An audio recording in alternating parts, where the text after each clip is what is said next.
something about their weight.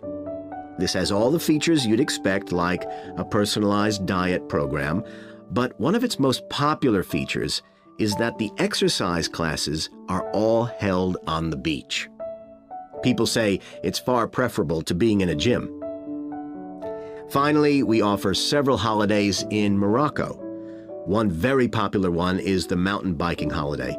Bikes are provided, and there are different routes according to people's ability. We offer one which is tailored to the needs of families, which is particularly popular. Okay, so that's about all the time I have today, so thank you very much. Section 3. Dave, I'm worried about our case study.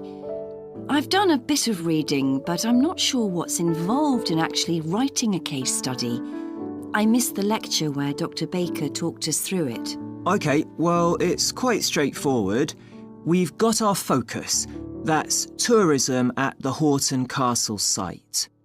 And you said you'd done some reading about it? Yes, I found some articles and made notes of the main points.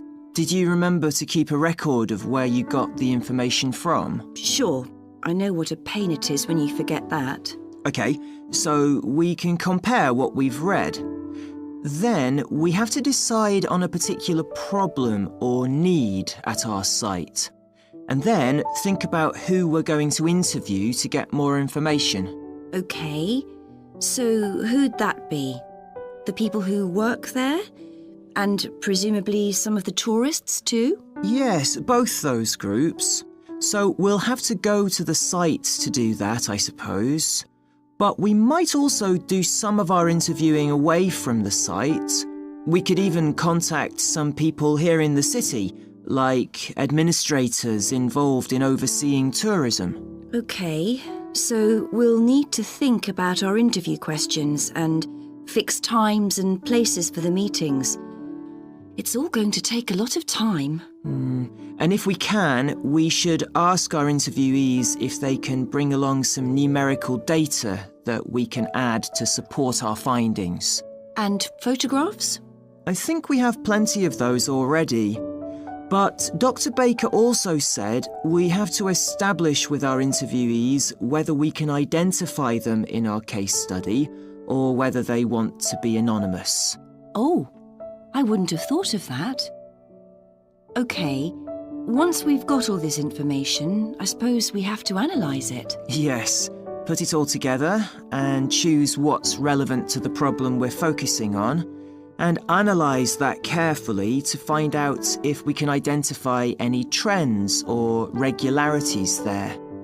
That's the main thing at this stage, rather than concentrating on details or lots of facts. OK, and then once we've analysed that, what next?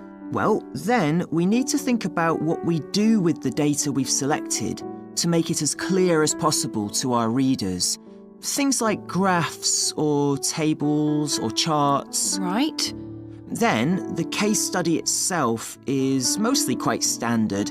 We begin by presenting the problem and giving some background, then go through the main sections. But the thing that surprised me is that in a normal report, we'd end with some suggestions to deal with the problem or need we identified. But in a case study, we end up with a question or a series of questions to our readers, and they decide what ought to be done. Oh, I hadn't realised that. So, basically, the problem we're addressing in our case study of the Horton Castle site is why so few tourists are visiting it. And we'll find out more from our interviews, but I did find one report on the internet that suggested that one reason might be because, as far as transport goes, access is difficult. I read that too, but that report was actually written 10 years ago, when the road there was really bad, but that's been improved now. And I think there's plenty of fascinating stuff there for a really good day out, but you'd never realise it from the castle website. Maybe that's the problem. Yes, it's really dry and boring. I read somewhere a suggestion that what the castle needs is a visitor centre. So we could have a look for some information about that on the internet. What would we need to know? Well, who'd use it for a start? It'd be good to know what categories the visitors fell into too, like school parties or retired people. But I think we'd have to talk to staff to get that information. OK, and as we're thinking of suggesting a visitor centre, we'd also have to look at potential problems. I mean, obviously it wouldn't be cheap to set up. No, but it could be a really good investment. And as it's on a historical site, it'd need to get special planning permission, I expect. That might be hard. Right, especially as the only possible place for it would be at the entrance, and that's right in front of the castle.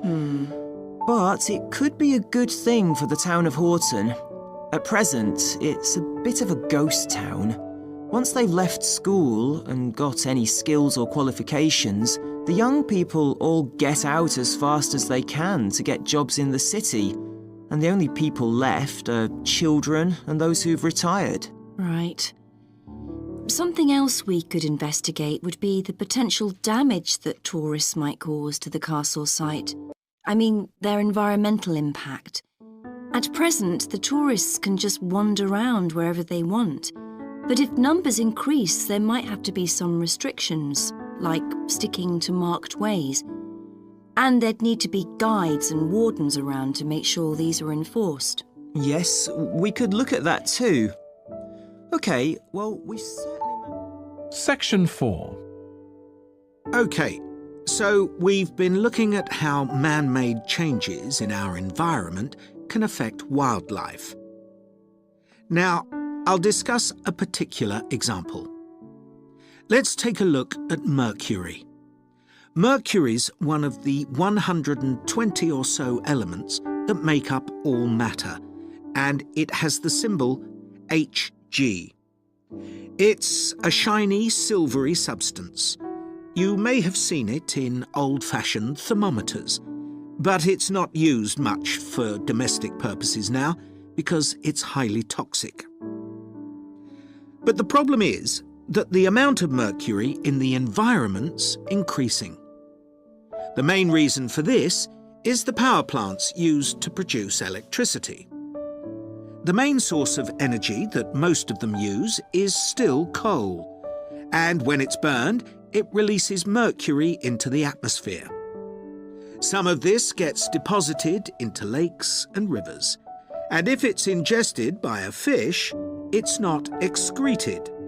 It stays in the fish's body, and it enters the food chain. So, it's been known for some time that birds which eat fish may be affected. But what wasn't known until quite recently is that those that eat insects can also be affected. So, a woman called Claire Varian Ramos is doing some research on how this is affecting birds. And rather than looking at how many birds are actually killed by mercury poisoning, she's looking for more subtle sub-effects. And these may be to do with the behaviour of the birds, or with the effect of mercury on the way their brain works. So, whether it leads to problems with memory, for example. And she's particularly focusing on the effects of mercury on bird song. Now, the process of song learning happens at a particular stage in the bird's development. And what you may not know is that a young bird seems to acquire this skill by listening to the songs produced by its father, rather than by any other bird. And Varian Ramos has already found in her research that if young male birds are exposed to mercury, if they eat food contaminated with mercury, then the songs they produce aren't as complex as those produced by other birds. So, quite low-level exposure to mercury is likely to have an impact on male birds in a natural situation because it can mean that they're less attractive to female birds, and so it can affect their chances of reproduction.